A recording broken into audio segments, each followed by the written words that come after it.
चिराग पासवान ये कहते हुए नजर आ रहे हैं कि हम 243 सीट पे चुनाव लड़ेंगे, तो वही उपेंद्र कुशवाहा जो एक कुशवाहा समाज की बड़ी वोट बैंक रखते हैं और वो कुशवाहा समाज को इन्फ्लुएंस भी करते हैं, वो भी कुछ कहते हुए नजर आ रहे हैं कि अब हम जो है बिहार की भलाई के लिए जो है बिहार के लिए है, अपना की सत्ता की मलाई के लिए है। तो वही भाजपा जो है मीटिंग पे मीटिंग करते जा रही है, तो वही नीतीश कुमार जो है वो अपने जो काम की जो मुआयना करना जो है प्रारंभ कर दिया है। क्या एनडीए में कुछ गड़बड़ी चल रहा है या फिर जो है सभी लोग अपनी एक राजनीति सियासी में जो है होड़ मचाए हुए हैं। नमस्कार, मेरा नाम कृष्णा कुमार है, आपने देखना शुरू कर दिया है एकदम करेक्ट।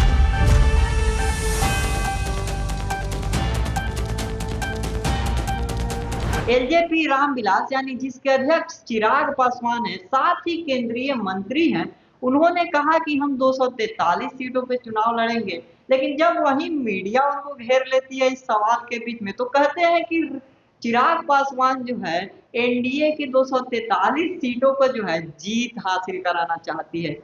आखिर ये सब क्या संभावना बन रही है और चिराग पासवान क्या चाहते हैं? उसके साथ ही जब उपेंद्र कुशवाहा जाते हैं, तो वहां पर कहते हैं कि हम बिहार अपने लिए नहीं, हम सत्ता की मलाई के लिए नहीं, बल्कि जो है बिहार की भलाई के लिए जो है काम करते हैं।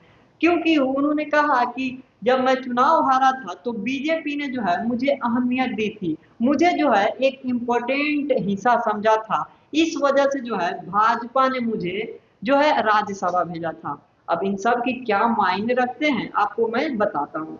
तो जब उपेंद्र कुशवाहा ये बात बोलते हैं तो उनको पता रहता है कि इस वर्ष बिहार में विधानसभा की चुनाव है और वो खुद एक कुशवाहा समाज से आते हैं और कुशवाहा समाज की बिहार में जो है 4.28% वोट बैंक रखती है। आपको बता दें कि ये 4.28% सिर्फ आपको एक छोटा सा अमाउंट लग रहा होगा, लेकिन ये लगभग लगभग 52 से 62 विधानसभा क्षेत्र की जो है वोट घुमाने की क्षमता रखती है। अब आप इससे अंदाजा लगा सकते हैं कि नीतीश कुमार के जो है विधानसभा में 45 से 50 सीट जो है आती हैं तो वो मुख्यमंत्री बन जाते हैं। तो जब एक समाज के जो नेता हैं और वो उपेंद्र कुशवाहा सिर्फ नाम के लिए नहीं बल्कि अपना भी एक पहचान रखते हैं, तो वही चिराग पासवान जो है कहते हुए नजर आते हैं कि अगर हमारी पार्टी जो निर्णय लेगी वहां से मैं विधानसभा के चुनाव लड़ूंगा। इन सब की क्या मायने बनते हैं मैं आपको एक एक करके बताता हूँ।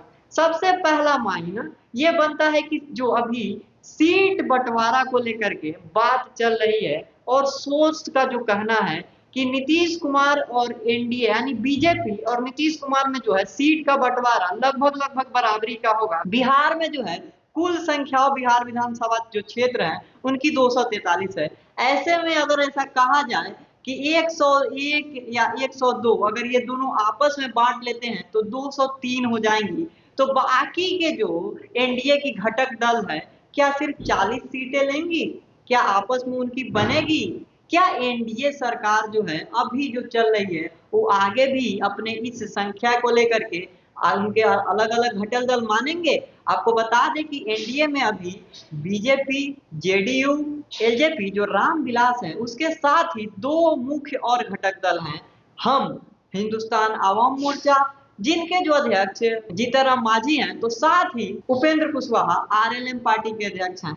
तो इन सभी में जो है अब होड़ मची हुई है। आपने ये भी देखा होगा कि कैसे उपेंद्र कुशवाहा कहते हैं कि हम अपने लोगों के जो है वजह से ही लोकसभा चुनाव हारे, ये कहते हुए नजर आए थे और हमने ही आपको ये अपडेट बताया भी था कि कैसे उपेंद्र कुशवाहा है जो कह रहे हैं कि हम अपने लोगों यानी आप समझ रहे हैं कि वो एनडीए की तरफ इशारा करते हुए कह रहे थे कि अगर हमारे ही पार्टी और हमारे ही गठबंधन के लोग थोड़ी सी और मेहनत करते, थोड़ी सी अकलमंदी दिखाते और आपसी द्वेष भूल करके अगर एक कैंडिडेट को सपोर्ट करते, तो ये जो मैं आज एक राज्यसभा का मेंबर ना हो करके लोकसभा का मेंबर होता। वहीं पे जो चिराग पासवान ने भी है जो अपनी सीट बढ़ाने की कुछ तरकीब सोच ली है कि कैसे अगर कुछ बातों में और कुछ जो विवादों में रह करके जो है कुछ सीट बढ़ जाए, इस होड़ में जो है जितनी छोटी मोटी पार्टियां हैं वो लगी हुई है। इसके इसके विपरीत जब आप महागठबंधन को देखते हैं तो वहां पे भी आप देख सकते हैं, देख रहे होंगे कि कैसे चार चार मीटिंग हो रही है और पांचवा मीटिंग होने वाली भी है। जो आपने देखा कि कैसे उनमें भी जो है सीटों का जो है होड़ लगा हुआ है। कभी कहते हैं कि हम मुख्यमंत्री के जो है चेहरे का घोषणा कर देंगे, तो कभी कहते हैं कि हमारी पार्टी में जो है सीएम का फेस ऑलरेडी सिलेक्ट हो गया है, जब हम चुनाव जीतेंगे तो जो है चेहरा जो है घोषित कर देंगे। अब इन सभी बातों की जो है क्या मायने निकलते हैं, आपको अब ये बताते हैं। जब सीट बंटवारा होगा तो जैसे वोट बैंक इनकी जो है आपस में अलग-अलग है, जैसे चिराग पासवान के एससी एसटी कम्युनिटी के लोग हो गए, उपेंद्र कुशवाहा के कुशवाहा समाज के लोग हो गए, तो वहीं पर बीजेपी में जो अभी डिप्टी मुख्यमंत्री हैं सम्राट चौधरी, वो भी कुशवाहा समाज से आते हैं।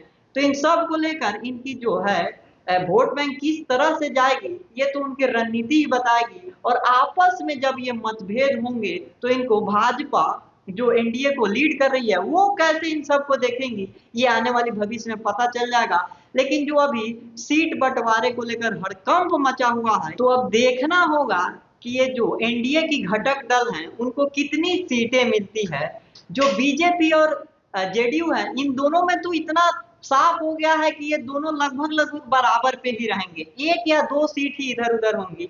अब एलजेपी यानी चिराग पासवान को कितने सीट मिलती है, हम हिंदुस्तान अवाम मोर्चा को कितने सीट मिलती है, तो वहीं पे उपेंद्र कुशवाहा को कितने सीट मिलती है, ये देखने वाला बात होगी। और इन सब को जो है इनकी संतुलन कैसे बनाया जाएगा, ये भी देखना होगा। तो फिलहाल आपने देखा कि कैसे जो है सीटों को लेकर सभी दलों में जो है हड़कंप मचा हुआ है, और इसका क्या परिणाम आता है ये तो भविष्य ही बताएगा। लेकिन ऐसी खबर आप मिस ना कर जाए, इसलिए एकदम कड़क को सब्सक्राइब करें। और आपके जो भी दोस्त हैं और आपके जो परिवार के लोग हैं वो राजनीति में अगर रुचि रखते हैं तो उनको ये वीडियो शेयर कीजिए, ताकि उनको भी पता चले कि वर्तमान के राजनीति में क्या चल रहा है, और सोच समझ के वो जो है वोट कर सके, ताकि एक अच्छी सरकार आए जिससे आपका भी विकास हो। फिलहाल आप देख रहे थे एकदम कड़क, देखने के लिए धन्यवाद।